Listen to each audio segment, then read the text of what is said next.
माय भवानी तुझे करू खुशीत तुला देई देवा मानून घे आई देवा मानून घे आई देवा मानून घे आई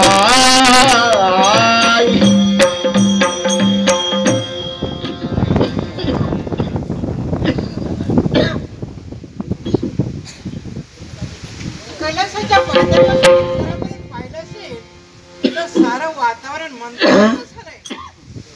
एकसारखी हवा चालली आहे. वायू देवता तर एकसारखी थंडावून चालली.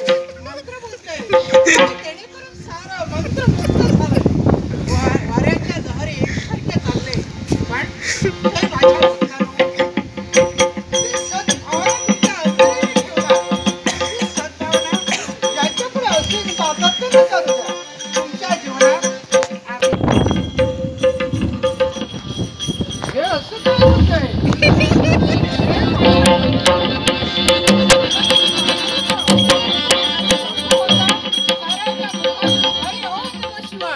हरी ओम नमः शिवाय क्षणाची मंत्र निघत होता आणि क्षणातच तो कुठेतरी बंद झाला.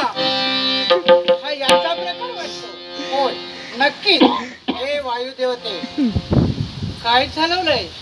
प्रकार काय आहे? अरे भक्त सारे हरी ओम नमः शिवाय म्हणून मंत्रमुग्ध झाले आणि तू थैमान म्हणलाय.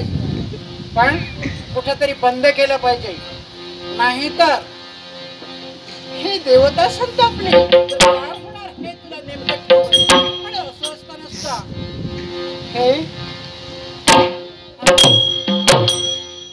अरे वा.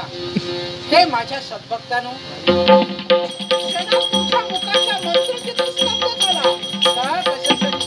ही विश्वाची सावली, या विश्वाची माऊली तुम्हाला आशीर्वाद देते. मनातील इच्छा सद्भावना आतापर्यंत